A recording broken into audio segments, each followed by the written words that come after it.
செட்டப்ல சின்னதா ஒரு தப்பு பண்ணிட்டீங்க. Hello hello.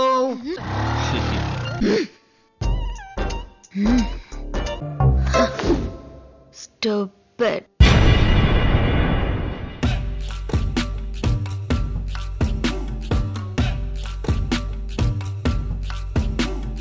Halo, balik lagi dengan saya IP yang selalu setia nyeritain alur film India. Anyway, kali ini saya mau nyeritain alur film yang sudah cukup lama, sekitar tahun 2009. Film ini berjudul Vilu, dibintangi oleh aktor kesayangan kalian, Joseph Vijay. Oke, tanpa berlama-lama lagi kita langsung masuk ke intro.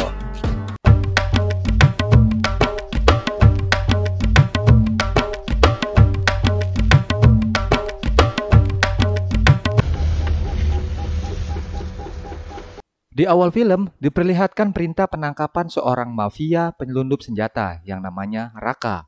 Dia itu adalah salah satu DPO polisi. Demi membongkar seluruh sindikatnya, kepolisian ingin menangkapnya hidup-hidup. Ini adalah Pugal. Ia adalah pemuda idaman para wanita. Mulai dari mama jualan lontong sayur sampai mbaba jualan jamu, semua mengidolakannya. Dia udah kayak superhero yang selalu melindungi warga dari preman dan gerombolan penjahat. Beberapa hari kemudian, Pugal melihat email dan mendapatkan telepon dari seorang polisi yang namanya Joseph. Joseph ini pengen Pugal ngebantuin polisi buat nangkep si Raka. Infonya sih, si Raka ada di pelabuhan. Misi ini cuma diketahui mereka berdua. Polisi yang lagi ngintai Raka udah tahu Raka ada di dalam kapal. Kepolisian langsung ngepung kapal yang ditumpangi Raka. Pugal lalu menyelam dan masuk ke dalam kapal. Dia pura-pura mau nyelamatin si Raka. Pugal ngasih jalan keluar buat kabur dari polisi. Terus mereka lari dan masuk ke dalam kontainer. Ternyata di dalam kontainernya udah ada jet ski. Akhirnya mereka bisa kabur pakai jet ski itu. Pugal ngebalikin pistol Raka yang ia pakai buat nembakin polisi. Tiba-tiba si Raka malah nembak si Pugal. Dan ternyata pistol itu nggak ada pelurunya. Itu cuma akal-akalan si Pugal aja buat nangkep Raka dan nyerahin ke Joseph. Selanjutnya di hari yang lain, Pugal pergi ke kota Fayalur. Ia mau ngadirin pesta kawinan. Di tengah jalan, si Pugal nyari omprengan. Disitulah dia ketemu sama si Mada. Mada nawarin tumpangan naik dokar bareng. Di sepanjang jalan, si Pugal kepo sama speaker alias toa yang ada di dokar itu. Terus dengan santunya dia teriak-teriak gak jelas. Sampai-sampai si Mada malah oleng nyetirnya. Akhirnya mereka pun nyungsep bareng di sawah. Karena belepotan, mereka berdua terpaksa mandi di kali. Pas lagi mandi, Pugal nggak sengaja lihat cewek-cewek lagi ngerumpi sambil mainan air. Salah satu cewek itu namanya Janavi. Pugal langsung ngeluarin jurus modusnya. Ia pura-pura tenggelam biar ditolong sama si Janavi. Modus Pugal manjur banget coy. Sampai-sampai Janavi ngasih nafas buatan. Namun sayang, modusnya itu ketahuan gara-gara si Pugal ketagihan sama nafas buatannya Janavi. Itu membuat Janavi kesal. Terus dia capcus ninggalin Pugal yang lagi cengar-cengir sendiri gak jelas. Kemudian Pugal ngelanjutin perjalanan. Ia ketemu sama orang suruhannya Joseph yang ngatur di mana dia tinggal. Janavi ngintip dari jendela.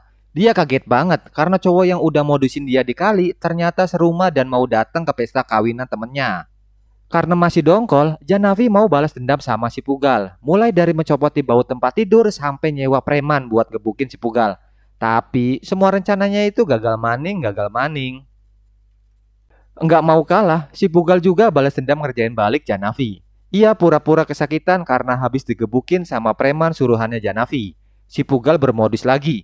Kini dia minta Janavi buat ngolesin balsem ke badannya. Dan lagi-lagi jurus modusnya itu tokcer. Esok harinya Pugal ketemu temennya Janavi. Ia nyeritain kalau ia udah ngehajar si preman suruhannya Janavi. Pugal nggak tahu kalau ada Janavi di belakangnya. Janavi kesel, ia ngerasa ditipu sama preman suruhannya yang ngomong kalau ia udah ngebukin si Pugal. Karena sering berantem bareng, ngambek bareng, ketemu bareng, akhirnya timbul perasaan duk-dukser yang mengakibatkan mereka saling kelepek-kelepek. Pesta pernikahan pun dimulai, semua orang bergembira. Tiba-tiba muncul gerombolan preman gak diundang, tiba-tiba bikin rusuh. Nggak tanggung-tanggung. Mereka pengen nyulik pengantin perempuan. Janavi coba ngalangin, namun ia nggak bisa berbuat banyak. Preman itu pakai pisau buat nakut-nakutin pengantin dan warga. Janavi memohon kepada Pugal buat nyelamatin temennya. Tanpa banyak cincong lagi, Pugal langsung narik tangan preman itu sampai pisau terlepas dari tangannya. Terus nonjokin preman itu satu persatu sampai mereka semua lari terbirit-birit. Setelah pesta pernikahan temennya, Janavi akhirnya balik lagi ke Chennai. Janavi ternyata belum bisa move on sama si Pugal. Ngeliat TV, mandi, yang diingat Pugal lagi, Pugal lagi. Pugal kayaknya merasakan hal yang sama kayak Janavi. Ia pun lalu nyamperin Janavi ke Chennai. Pas ketemu, Pugal bikin ulah. Dia ngeprank Janavi dengan ngomong kalau dia bakal dinikahin sama cewek pilihan keluarganya. Janavi yang lagi mabuk asmara gak mau dighosting sama si Pugal.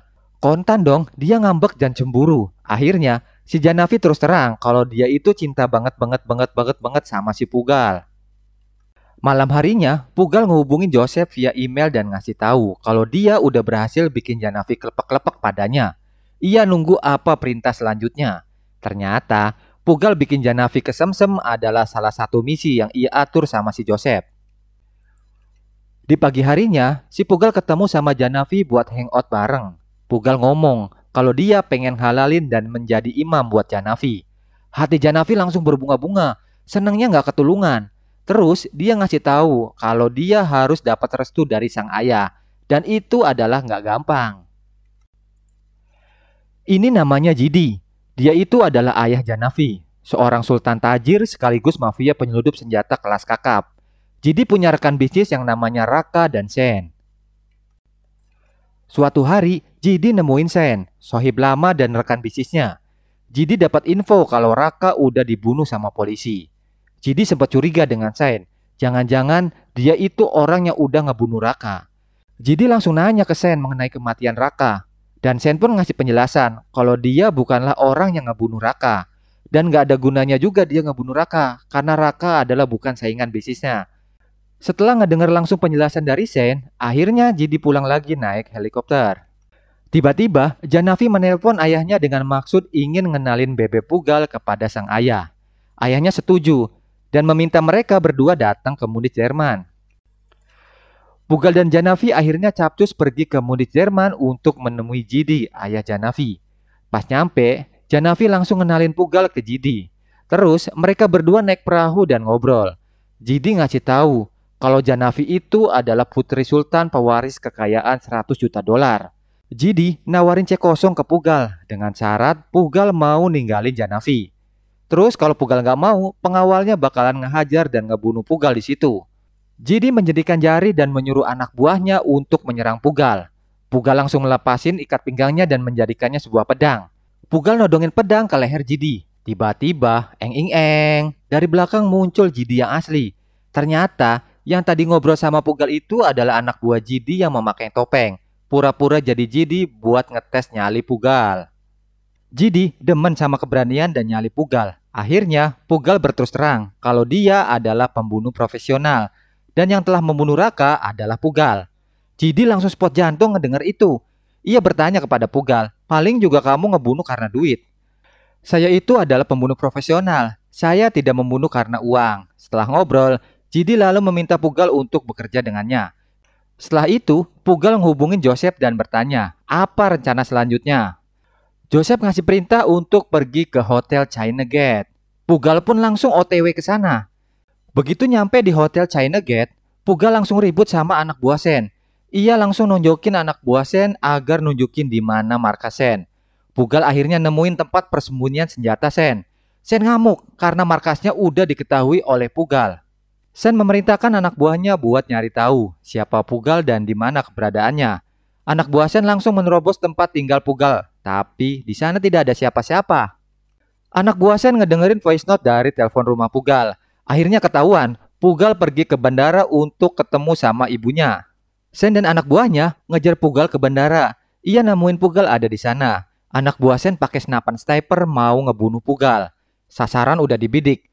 Saat itu suasana bandara lagi lumayan rame. Begitu ada kesempatan, Sen nyuruh anak buahnya untuk menembak Pugal. Tapi tiba-tiba Sen memerintahkan untuk menghentikan tembakan itu. Karena ternyata ibu Pugal adalah mantan istri Sen. Sen berasumsi kalau Pugal adalah darah dagingnya. Sen lalu pergi ke rumah mantan istrinya. Sen berencana mau balikan lagi sama mantan istrinya. Tapi sayang, mantan istrinya malah nolak buat balikan lagi. Sen pun lalu diusir keluar rumah. Ternyata mantan istrinya Sen gak mau balik lagi karena dulu Sen adalah mantan tentara yang setia pada negaranya. Tetapi karena dia nggak kaya-kaya, akhirnya berkhianat dengan nyelundupin senjata buat dapetin uang yang banyak. Istrinya yang sedang hamil tahu hal itu. Akhirnya mereka pun ribut dan Sen pun menapar istrinya hingga terjatuh. Meskipun mantan istri menolak buat balikan lagi, Pugal menerima Sen sebagai seorang ayah. Sen senang banget. Dia lalu memeluk Pugal. Saking senengnya, Sen kemudian ngadain pesta buat Pugal. Dia ngundang rekan-rekannya datang ke pestanya. Jidi kaget. Ternyata Pugal adalah anak Sen. Di pesta Pugal ketemu dengan Jidi. Sen bertanya kepada Jidi, "Apakah kamu mengenal anakku?" Jidi pun lalu menjawab, "Sebelum kamu mengenal anakmu, saya sudah mengenalnya sebagai seorang menantu." Setelah pesta, Sen dan Pugal OTW naik jet pribadi. Sen ngajak Pugal ke markas rahasianya yang dilengkapi dengan keamanan tingkat tinggi. Sen ngebuka dan nunjukin sesuatu kepada Pugal. Ia mengambil tas dan ngasih tahu kalau di tas ini berisi CD Blu-ray yang isinya segala macam informasi mengenai Jidi. Akan tetapi, Jidi juga punya CD yang isinya segala informasi mengenai Sen. Sen ingin kalau ia udah nikah dengan Janavi, Pugal mengambil CD yang ada di Jidi. Dengan 2 CD itu, maka Sen akan menjadi penguasa di bisnis ini. Setelah itu mereka kembali pulang pakai pesawat pribadi. Di dalam pesawat, Pugal berencana mau ngebunuh Sen. Enggak pakai basa-basi, Pugal langsung nyerang Sen. Sen kaget, kok anak kesayangannya malah ingin membunuhnya. Pugal sengaja ngejatuhin kacamata Jidi di dalam pesawat. Pugal dan Sen terlibat pak-pikpuk di dalam pesawat. Sen berupaya memakai parasut dan mendorong Pugal agar terjatuh dari pesawat. Pugal masih bertahan. Sen tahu pesawat bakal nabrak tebing. Sen udah siap-siap buat ngelompat dari pesawat. Akan tetapi, Pugal menusuk kaki Sen hingga ia tidak bisa bergerak. Dan akhirnya, pesawat menabrak tebing dan membuat Sen almarhum di tempat. Sementara itu Pugal berhasil nyelamatin diri pakai parasut yang udah dia siapin. Saudara Sen dan anak buahnya nemuin pesawat yang jatuh dan hancur. Mereka menangis karena kehilangan Sen. Pugal yang baru datang pura-pura menangis atas kematian bapaknya. Dengan air mata buaya palsunya, Pugal berhasil ngelabuin saudara dan anak buah Sen. Pugal lalu ngambil kacamata Jidi yang tertinggal di bangkai pesawat. Pugal sengaja pakai trik ini biar dikira yang ngebunuh Sen itu adalah Jidi. Lagi-lagi triknya tokcer. Saudara dan anak buah Sen mengira Jidilah yang membunuh Sen. Lalu mereka semua berencana mau ngebunuh Jidi. Tetapi Pugal ngasih tahu kalau Jidi adalah bukan orang sembarangan. Akhirnya Pugal menemui Jidi dan ngomong kalau ia udah ngebunuh Sen. Jidi sangat berterima kasih kepada Pugal karena ia udah ngebunuh ayahnya buat Jidi. Pugal akhirnya ngasih tahu ke Jidi kalau Sen itu bukan ayahnya. Pugal juga nyerahin kode rahasia yang ada di markas Sen. Dan ngasih tahu kalau CD milik Sen berada di loker Bank Swiss. Jidi sangat senang sekali. Semua kartu as Sen ada di tangannya. Diam-diam, Jidi merekam percakapannya dengan Pugal. Jidi berencana ngadu domba antara Pugal dan anak buah Sen biar saling membunuh. Rekaman itu lalu dikirim ke anak buah Sen. Anak buah Sen lalu marah. Mereka baru sadar ternyata selama ini Pugal adalah seorang pembohong. Pugal menjalankan aksinya. Ia dan anak buah Sen berangkat naik mobil buat ngebunuh Jidi. Pas udah nyampe, Pugal malah disuruh keluar duluan. Pugal ngerasa ada yang gak beres nih. Tiba-tiba, Pugal dikepung sama anak buah Sen. Mereka nodongin senjata ke arah Pugal. Tiba-tiba bom meledak dan ngancurin semua mobil anak buah Sen. Ternyata Pugal udah masang bom di bawah mobil anak buah Sen. Setelah itu, Pugal menemui Jidi. Jidi datang pakai helikopter. Jidi kaget, ternyata Pugal masih hidup. Jidi sangat ketakutan. Tanpa sepengetahuan Pugal, Jidi udah ngirim anak buahnya buat ngambil CD yang tersimpan di loker Bank Swiss. Setelah dibuka, ternyata isinya zonk. Isinya cuma bulatan makanan. Lagi-lagi Pugal berhasil menipu Jidi. Pugal pun lalu pergi pakai helikopter milik Jidi. Joseph datang mau interogasi Raka mengenai CD itu. Raka ternyata masih hidup. Dan tangan Raka bisa melepaskan diri dari katanya. Tiba-tiba HP Joseph berbunyi. Ketika Joseph sedang nelpon, Raka langsung memukul Joseph hingga pingsan. Raka lalu mengambil HP Joseph dan menelpon Jidi. Raka mengasih tahu kalau ia masih hidup dan CD Sen ada di tangannya. Anak buah Jidi ngepung rumah Pugal dan langsung menyerahkannya ke Jidi. Jidi nodongin pistol ke arah Pugal.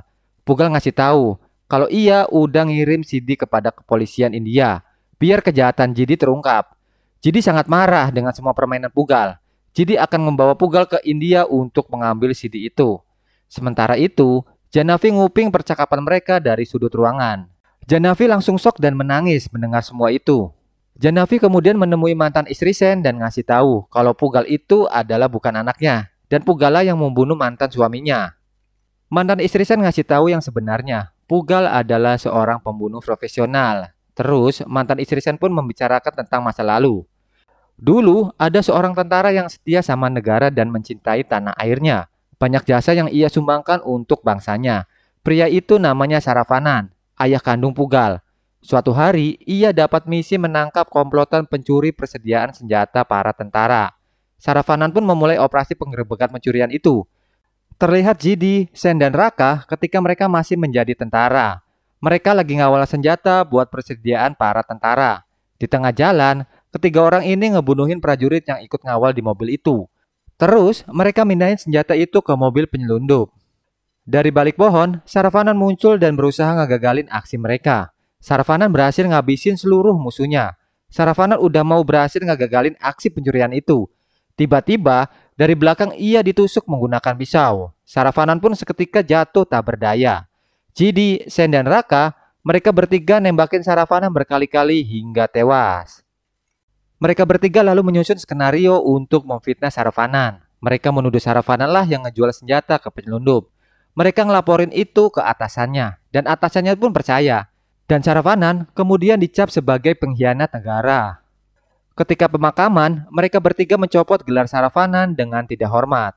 Istri Saravanan berteriak mengatakan kalau Saravanan bukanlah seorang pengkhianat. Ia adalah seorang tentara yang setia terhadap negaranya. Pugal kecil dan ibunya cuma bisa nangis ngelihat hal itu. Akhirnya, istri Saravanan dan Pugal kecil akan melakukan kremasi terhadap jenazah Saravanan. Warga sekitar nggak ada yang mau ngeremasi Saravanan karena mereka udah kemakan hasutan Jidi, Sen, dan Raka. Tiba-tiba para warga datang. Mereka marah dan ngebuang jenazah Saravanan hingga jatuh ke jurang gurun pasir. Istri Saravanan berusaha nyari jenazah suaminya dengan sekuat tenaga. Namun, jenazah Saravanan jatuh dan terkubur pasir yang tertiup angin kencang.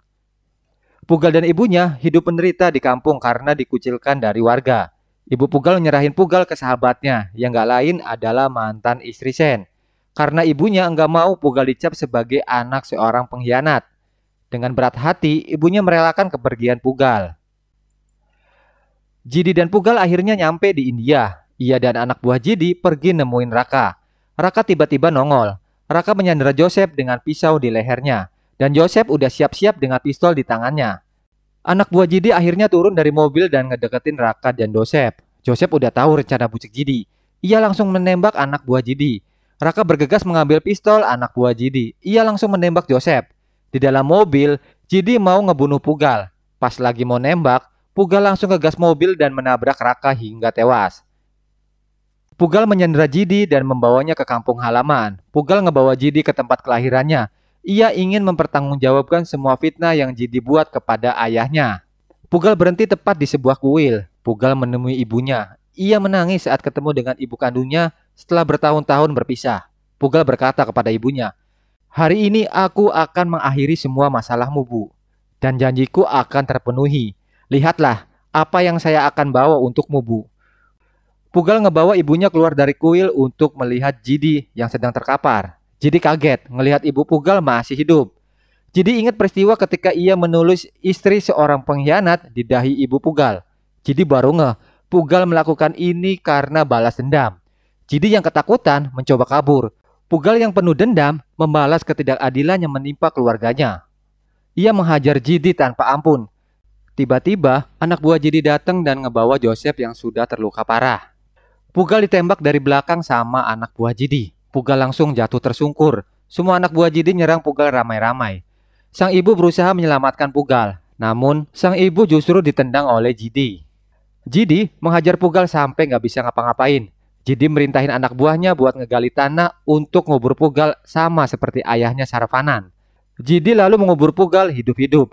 Sang ibu menangis dan berdoa sambil mengais pasir. Tiba-tiba datang badai angin. Dengan ajaib, pasir yang nutupin tubuh Pugal dengan sekejap hilang.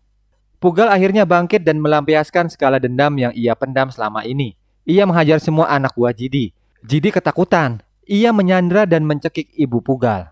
Pugal sangat murka melihat hal itu. Anak buah Jidi menyerang Pugal. Pugal lalu menusukkan kayu ke mata anak buah Jidi sampai tewas. Jidi ketakutan dan berusaha kabur. Pugal ngejar dan menghajar Jidi hingga jatuh tersungkur. Pugal nyalain alat berat dan ngangkat tangki besi. Ia berusaha ngejatuhin tangki besi yang bisa ngebunuh Jidi cuma dengan sekali pencet. Para warga datang beramai-ramai.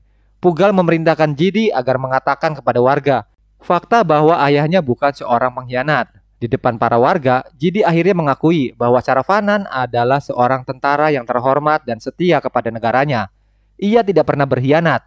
Jidi, Sen, dan Raka lah yang memfitnah Saravanan, dan film pun ditutup dengan adegan Pugal menekan tombol dan menjatuhkan tangki besi ke tubuh Jidi hingga tewas.